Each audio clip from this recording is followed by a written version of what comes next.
नमस्कार दोस्तों, मैं प्रदीप आप सभी का स्वागत करता हूं मेरे YouTube चैनल पर।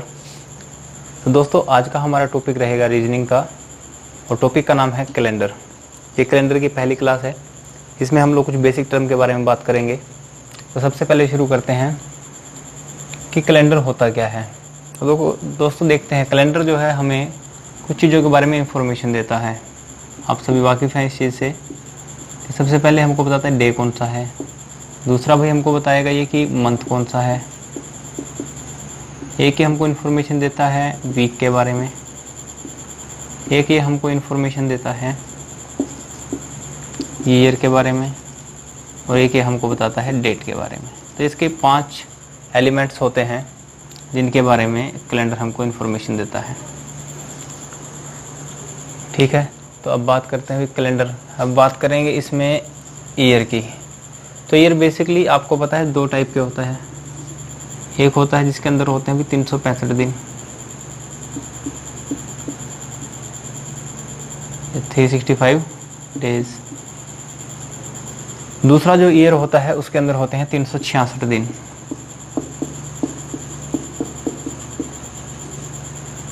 तो जो जिस साल के अंदर होते हैं 365 दिन उसको कहा जाता है नॉर्मल ईयर, और जिस साल में होते हैं 366 दिन उसको कहा जाता है लीप ईयर। अगर हिंदी में बात करें तो इसको कहा जाता है साधारण वर्ष, और इसको कहा जाता है अधिवर्ष। अब दोनों में अंतर क्या है? तो सबसे बड़ी बात यह है कि इस साल के अंदर जो हमारा फरवरी का महीना होता है उसमें होते हैं 29 दिन, और जो ये वाला साल है इसमें होते हैं फरवरी के महीने में 28 दिन। तो सबसे पहले हम लोग यही समझते हैं कि क्यों ऐसा होता है कि 4 साल के बाद हर बार फरवरी में 29 दिन हो जाते हैं। तो देखो, सबसे पहले हम बात करें भाई सूर्य देव के बारे में। हमारे जो सन है, एक डायग्राम से समझते हैं इस बात को कि जैसे ये हो गए सन। ठीक है भाई, ये इसकी लपटें हो गई।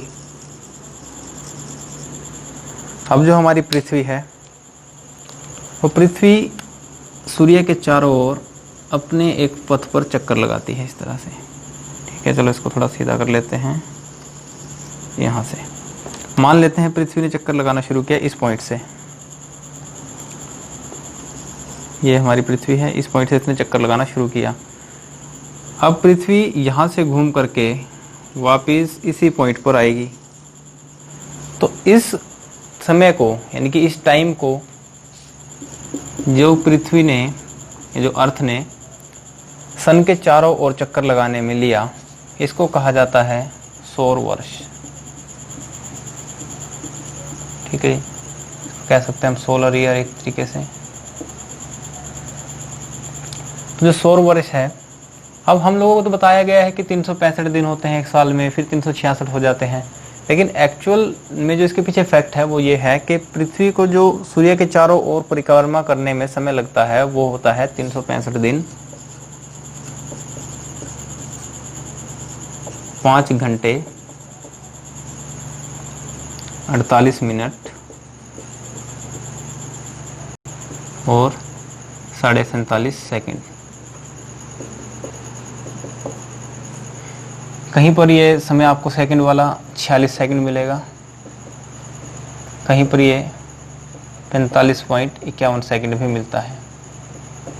ठीक है, लेकिन जब हम इसको डे के हिसाब से देखें तो ये एक्चुअल में हो जाता है 365.2422 डेज। ठीक है, 365.2422 डेज। अब ये जो 2422 डेज है, इसको अगर हम लोग 4 से मल्टीप्लाई करवाएं तो आएगा हमारे पास 2 4 जा 8 एंड 4 2 जा 8, 4 4 जा 16, 4 2 जा 8 एंड 1 9। तो ये हो गया हमारे पास 365.9688।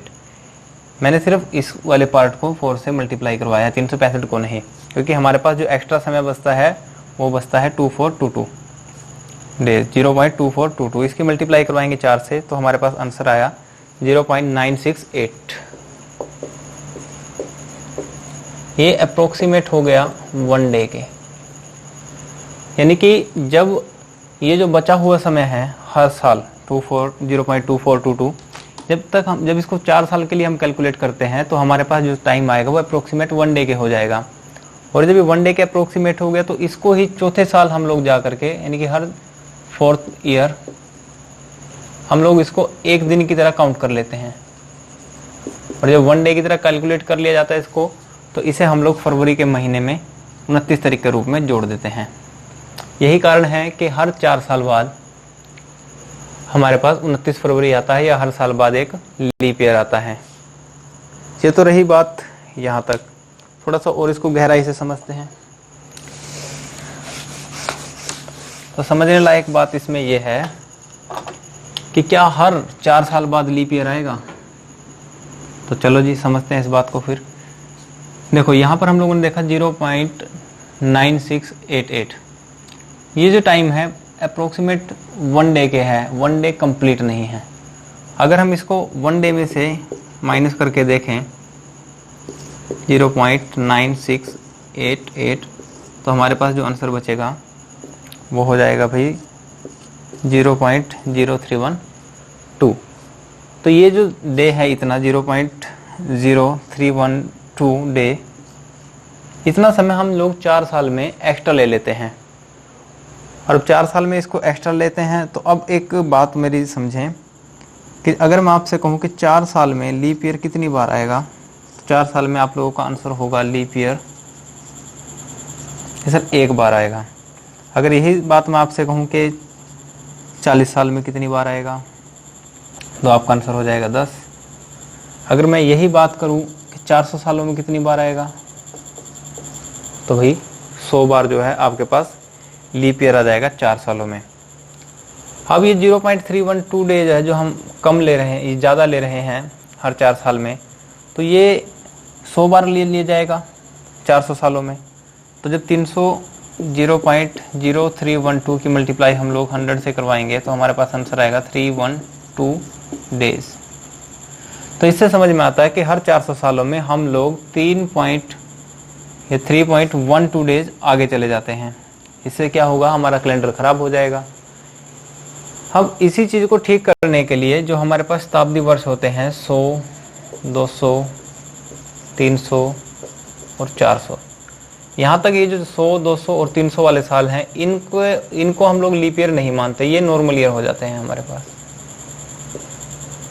क्यों होते हैं? क्योंकि हमने देखा अभी कि 3.012 डेज जो है हम लोगों ने 400 सालों में ज़्यादा ले लिए।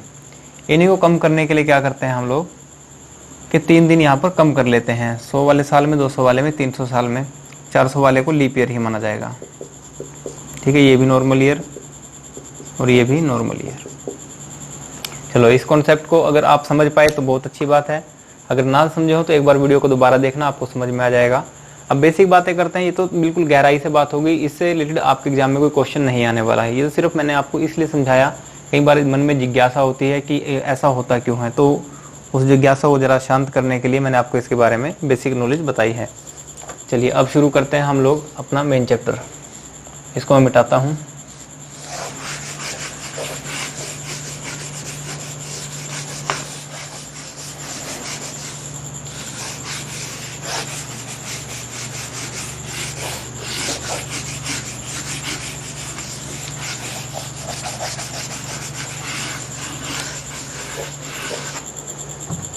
चलो भाई, अब मेरा पहला क्वेश्चन कि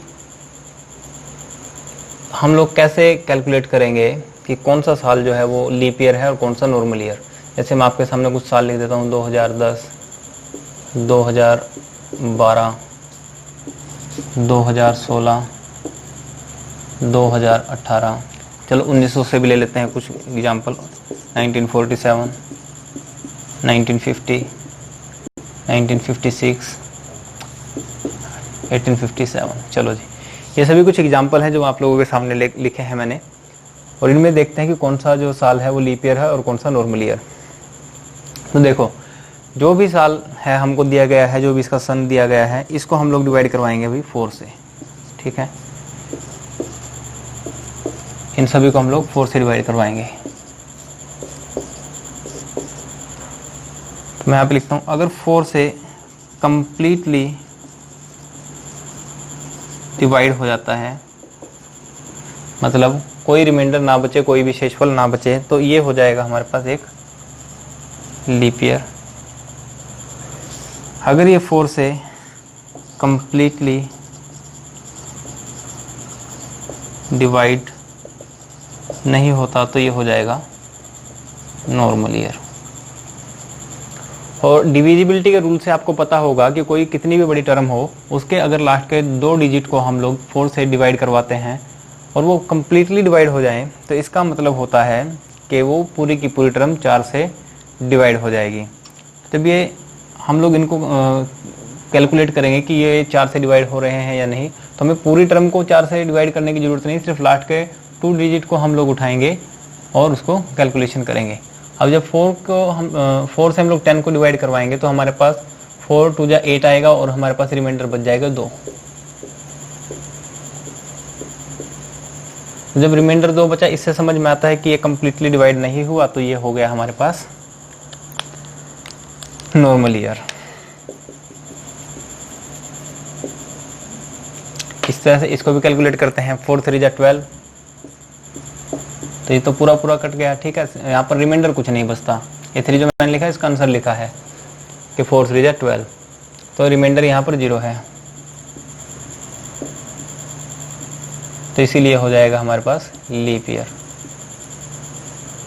2016 4 4 जा 16, यहाँ पर भी रिमाइंडर 0, तो ये भी हो गया लीप ईयर। 4 4 जा 16, रिमाइंडर बच गया 2, तो आंसर हो जाएगा वही ये वाला नॉर्मल ईयर। इस वाले एग्जाम्पल पर देखते हैं।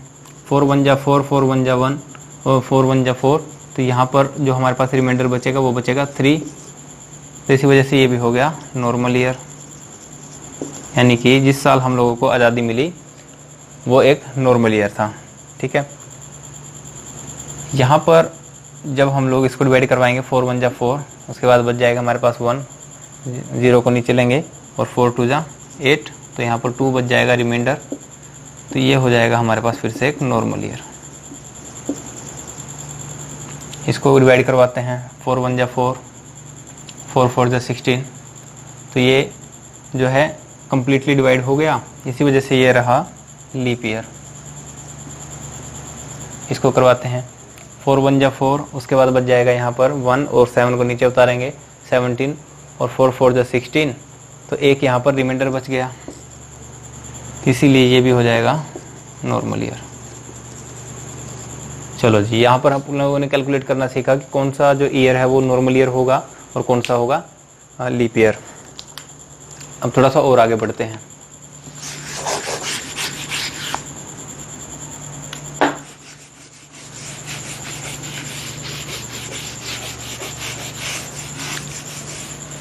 देखिए कुछ आपको इस तरह से भी ईयर लिखे हुए मिलेंगे, 1700, 1800, 1900, 2000।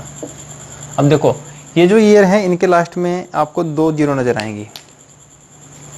देख लेते हैं भाई, ये वाले भी 2 जीरो, ये 2 जीरो, 2 जीरो, 2 जीरो और ये 2 जीरो, कम से कम 2 जीरो तो होनी चाहिए। यानी कि जिस भी साल के लास्ट में आपको कम से कम 2 जीरो मिलेगी उनको कहा जाता है सेंचुरी ईयर।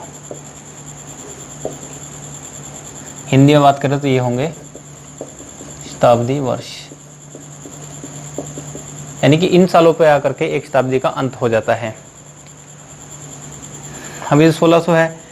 अब ये पता लगाने के लिए ये वाला साल जो है लीप ईयर है या नॉर्मल ईयर है, हम लोग इसको 4 से डिवाइड नहीं करवाते, हम लोग इसको डिवाइड करवाते हैं 400 से। रूल सेम रहेगा, अगर 400 से कम्प्लीटली डिवाइड हो जाएंगे तो आपका ये हो जाएगा लीप ईयर। अगर 400 से कम्प्लीटली डिवाइड नहीं होंगे या इनकम्प्लीट डिवाइड होंगे तो आपका आंसर हो जाएगा नॉर्मल ईयर। चलो जी, डिवाइड करवाते हैं 400 से इसको, 2 जीरो से 2 जीरो कैंसिल, यहाँ पर 4 4 या 16, तो ये कम्प्लीटली डिवाइड हो जाता है इससे, तो ये हमारा आंसर हो गया एक लीप ईयर। इसको डिवाइड करवाएंगे 400 से, तो तो 4 4 × 16, तो एक हमारे पास रिमाइंडर बच जाएगा, इसलिए हो गया नॉर्मल ईयर। और इसको डिवाइड करवाएंगे 400 से, 20 से 20 कैंसिल, और फिर से 4 4 × 16, 2 रिमाइंडर बच जाएगा, तो ये भी हो जाएगा एक नॉर्मल ईयर। 900 को हम डिवाइड करवाएंगे 400 से, तो 20 से 20 कैंसिल, 4 4 × 16 बच जाएगा 3, ठीक है। तो ये भी रिमाइंडर जब बच गया हमारे पास 3 या 3, तो ये भी हो गया नॉर्मल ईयर। यहाँ पे जब 2000 को डिवाइड करवाएंगे हम लोग 400 से, तो 20 से 20 कैंसिल, और 4 5 × 20, ये पूरी तरह से इससे कट जाता है, तो रिमाइंडर हमारे पास 0 बचता है, तो ये हो गया लीप ईयर। ठीक है, तो आप लोगों ने जान लिया कि किस तरह से हम लोग ये चीज़ कैलकुलेट करेंगे, कौन सा जो ईयर है वो नॉर्मल ईयर है और कौन सा लीप ईयर। अब एक क्वेश्चन मैं आप लोगों से पूछता हूँ, जरा सोच करके जवाब देना, कि क्या हर 4 साल बाद लीप ईयर आता है? हाँ जी, मैंने बिल्कुल सही पूछा है कि क्या हर 4 साल बाद लीप ईयर आता है। अब सभी लोगों का जवाब यही होगा कि हाँ जी, हर 4 साल बाद लीप ईयर तो आता है। तो चलो चेक करते हैं। हाँ, मैं लिखता हूँ 1796, 1800, 1804, 1808।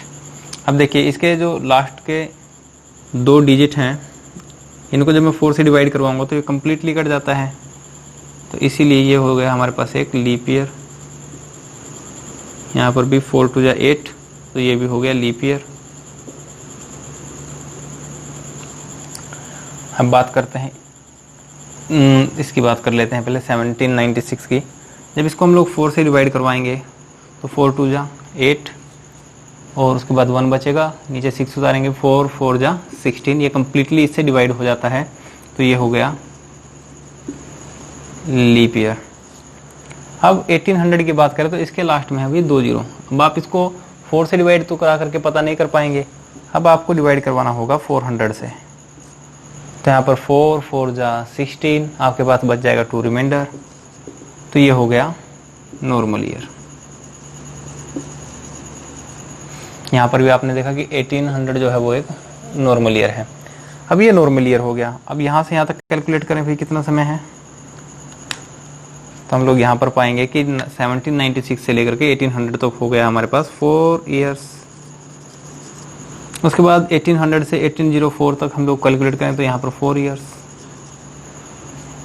ये हो गया एक लीप ईयर, 4 साल बाद आया एक नॉर्मल ईयर, उसके बाद फिर से आया एक लीप ईयर। तो यहाँ से यहाँ तक कंप्लीट आने का जो टाइम रहा वो हो गया 8 ईयर्स।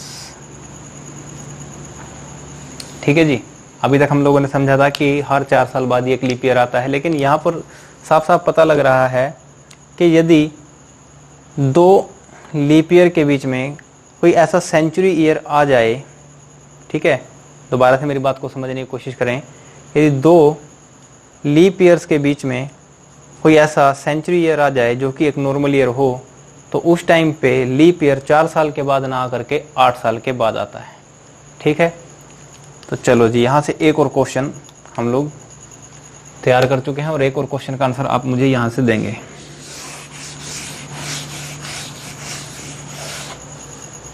ये बड़ा डायरेक्ट क्वेश्चन कई बार एग्जाम में पूछ लिया जाता है और आपको इसका आंसर याद रखना पड़ेगा, और मैं आपको इसको कैलकुलेट करना भी बता देता हूँ।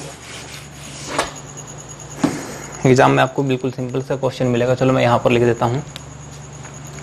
क्वेश्चन नंबर 1, 100 सालों में अधिवर्ष, या इसको कहें हम लोग लीप वर्ष, या कभी कभी इसी दूसरे तरीके से भी कह सकते हैं कि 29 फरवरी। बात तो सभी बराबर हैं, क्योंकि अधिवर्ष कह लो, लीप वर्ष कह लो, या फिर 29 फरवरी कह लो, क्योंकि लीप वर्ष के अंदर ही 29 फरवरी आएगा। तो ये पूछा जाता है कि कितनी अधिवर्ष, लीप वर्ष या 29 फरवरी कितनी बार आएगा। Option A 25, option B 24, option C 26, option D 22। Question number 2 same question है, बस यहाँ पर हम लोग टर्म चेंज कर लेंगे कि 200 सालों में अधिवर्ष कितनी बार आएगा? ऑप्शन है 52, 48, 50 एंड 51। क्वेश्चन नंबर 3, यहाँ पर 200 की जगह अब हम लोग क्वेश्चन लेंगे 300 सालों में। ठीक है, 300 सालों में कितनी बार लीप वर्ष आएगा? तो ऑप्शन 72, 75, 73, 76। सेम क्वेश्चन एक बार और, 400 सालों में लीप वर्ष कितनी बार आएगा? Option 92, option B 95, option C 100, option D 97। चलो जी, अब कैलकुलेशन करना शुरू करते हैं। सबसे पहले आपने अभी तक पढ़ा होगा कि आपको जितने साल दिए गए हों, जितने भी ईयर्स दिए गए हों, अगर ये पता करना हो कि उनमें लीप ईयर कितनी बार आएगा तो उसको 4 से डिवाइड करवाएं। जो भी आपको क्वेश्चन आएगा, जो भी आपका आंसर आएगा, वही हमारा आंसर होगा कि लीप ईयर कितनी बार आएंगे। फॉर एग्जाम्पल अगर मैं 100 को लूँ तो 100 को डिवाइड करवाएंगे आप 4 से, तो 4 2 जा 8, उसके बाद 4 5 जा 20, तो आपका आंसर आया 20। तो आप लोग सोचेंगे कि 25 लीप ईयर्स आ जाएंगे 100 में। लेकिन अभी हम लोगों ने सीखा कि चलो मान लेते हैं कि कोई भी जो शताब्दी है वो शुरू होगी 1 से, यानी कि मैं ऐसा मान के चलता हूँ कि 0001 लगा लें आप, उसके बाद 2 पर धीरे धीरे करते करते ही आएगा 100 तक। यहाँ पर जाकर के शताब्दी शुरू हुई थी और यहाँ पर जाकर के समाप्त हो गई। अभी जब समाप्त हो गई तो यहाँ पर लास्ट में 20 नज़र आ रहे हैं हमको। जब यहाँ पर 20 नज़र आ रहे हैं तो इसका मतलब है इसको 4 से नहीं भाई 400 से डिवाइड करवाना पड़ेगा। जब इस को 400 से डिवाइड किया जाएगा तो इसके 20 से 20 कैंसिल और यहाँ पर हमारे पास आंसर बचा 1/4। ये कंप्लीट डिवाइड तो नहीं हुआ इससे। जब ये कंप्लीट डिवाइड नहीं हुआ तो लास्ट का जो 100 वाला ईयर है ये हो गया नॉर्मल ईयर। अब देखो यहाँ पर जो 25 आंसर आया था इसके अंदर ये वाला 100 भी एक तरह से लीप ईयर की तरह से कैलकुलेट किया जा चुका था। लेकिन यहाँ पर ये जो 100 वाला साल था ये तो नॉर्मल ईयर निकला, इसी वजह से यहाँ पर 25 ना होकर के इसमें से 1 माइनस करेंगे और हमारा आंसर हो जाएगा 24। चलो जी, यहाँ पर हमारे फर्स्ट क्वेश्चन का आंसर मिला हम लोगों को कि 100 सालों में अधिवर्ष कितनी बार आएगा, तो उसका आंसर हो गया 24। सेकंड क्वेश्चन की बात करते हैं। सेम इसी तरह से जब हम लोग 200 यहाँ पर ले लेता हूँ मैं, चलो 200, इसको डिवाइड करवाएंगे हम लोग 4 से, तो 4 5 जा 20, बस यहाँ पर खेल ही ख़त्म, 0 0। तो 50 टाइम्स आना चाहिए लीप ईयर, लेकिन लीप ईयर यहाँ पर 50 टाइम्स नहीं आएगा। हमको पता है 100 वाला साल भी नॉर्मल ईयर निकला, तो भी 200 वाला साल जो होगा इसको भी जब 400 से डिवाइड करवाएंगे तो हमारे पास आंसर आएगा 1/2। ये भी कंप्लीट डिवाइड नहीं हुआ 4 से, इसीलिए ये भी हो जाएगा एक नॉर्मल ईयर। और जब ये नॉर्मल ईयर हुआ तो इसका मतलब 100 वाला साल और 200 वाला साल, 2 साल तो हमारे पास नॉर्मल ईयर रह गए। तो इसमें से हम लोग 2 को माइनस करेंगे तो 15 - 2 = 48। तो यहाँ पर 200 सालों में जो लीप ईयर आएंगे वो आएंगे 48 टाइम्स। चलो जी, अब शुरू करते हैं। ये जानते हैं 300 सालों के बारे में। यहाँ पर 300 को जब मैं डिवाइड करवाऊँगा 4 से तो हमारे पास आएगा जी 4 जा 4 6 जा 4 7 जा 28 और 4 5 जा 20। 75 आंसर आया। लेकिन हमको पता है 100 वाला ईयर नॉर्मल ईयर था, 200 वाला ईयर नॉर्मल ईयर था और 300 वाला ईयर भी नॉर्मल ईयर ही होगा। जब आप इसको 400 से डिवाइड करवाएंगे तो आपके पास जो आंसर बचेगा वो 3/4 बचेगा। ये भी कंप्लीट डिवाइड नहीं हुआ। तो 75 में से आप आंसर करेंगे माइनस करेंगे 3 और आपका आंसर आ जाएगा 72। ये रहा जी आपका ऑप्शन नंबर ए। 300 सालों में कितनी बार लीप वर्ष आएगा, तो वो आंसर हो जाएगा आपका 72। चलो भाई, अब जानते हैं हम लोग 400 में लास्ट पॉइंट इसमें। उसके बाद क्लास को आज हम लोग यहीं तक रखेंगे, उसके बाद बाकी जो चीज़ें हैं वो नेक्स्ट क्लास में पढ़ेंगे। तो 400 डिवाइड बाई 4, 4 1 जा 4, बस 2 0 यहाँ पर लगेगी 100। अब हमको पता है 100 वाला साल नॉर्मल ईयर था, 200 वाला साल नॉर्मल ईयर था, 300 वाला साल जो था वो नॉर्मल ईयर था। जो 400 वाला साल होगा ये तो कंप्लीट कट जाता है, ये हो जाएगा लीप ईयर। तो हमने देखा कि 400 तक जो हमारे पास लीप ईयर आने थे वो 100 थे, लेकिन उनमें से 100 वाला साल, दूसरा साल 200 वाला और थर्ड वाला जो ईयर है वो 300 वाला, 3 ऐसे हमारे पास ईयर रहे जो कि नॉर्मल ईयर रहे। तो 100 में से हम 3 को घटा देंगे, आंसर आ जाएगा 97, क्योंकि 400 वाला तो लीप ईयर हो गया। तो इसी वजह से 100 में से हम लोगों ने 3 को घटाया, 1, 2 और 3, हमारा आंसर आया 97। तो 400 सालों में कितनी बार लीप वर्ष आएगा? 97। चलो जी, आज की क्लास को हम लोग यहीं पे समाप्त करते हैं। आज हम लोगों ने जो जाना उसके बारे में थोड़ा सा रिव्यू कर लेते हैं। सबसे पहली बात हम लोगों ने जाना कि लीप ईयर क्या होता है, नॉर्मल ईयर क्या होता है। उसके बाद हम लोगों ने जाना कि 29 फरवरी 4 साल बाद ही क्यों आता है। उसके बाद हम लोगों ने जाना कि जो हमारे पास शताब्दी वर्ष होते हैं जो 400 से पूरी तरह भाग नहीं होते वो नॉर्मल ईयर है, और जो 400 से पूरी तरह भाग हो जाते हैं वो लीप ईयर हैं। और जो इसके अलावा हैं शताब्दी वर्ष के अलावा, जैसे कि 1952 है, 1953 है, या कोई भी और ईयर जिसके लास्ट में 20 नहीं है, उसका पता लगाने के लिए हम लोग 4 से डिवाइड करवाते हैं। अगर वो 4 से पूरी तरह से डिवाइड हो जाएगा तो वो लीप ईयर, अगर वो 4 से पूरी तरह से डिवाइड ना हुआ तो वो नॉर्मल ईयर। उसके बाद हम लोगों ने एक क्वेश्चन ये देखा कि 100 सालों में कितनी बार आएगा लीप वर्ष, तो उसका आंसर हो जाएगा 24। दूसरा हम लोगों ने देखा 200 सालों में कितनी बार आएगा लीप वर्ष, तो उसका आंसर हो जाएगा 48। 300 सालों में कितनी बार आएगा लीप वर्ष, तो ये हो जाएगा 72। और उसके बाद फोर्थ जो क्वेश्चन था कि 400 सालों में लीप वर्ष कितनी बार आएगा, तो इसका आंसर हो गया 97। चलो दोस्तों, आज की क्लास यहाँ तक देखने के लिए आप सभी का धन्यवाद। बाकी मिलते हैं नेक्स्ट क्लास में। अगर आपको वीडियो पसंद आए तो इसे लाइक करें और चैनल को सब्सक्राइब करें, क्योंकि मैं नई वीडियो जो लेकर के आऊँगा उसकी अपडेट आप लोगों को मिलती रहेगी और आप लोग सीखते रहें। ठीक है, चलो, थैंक यू।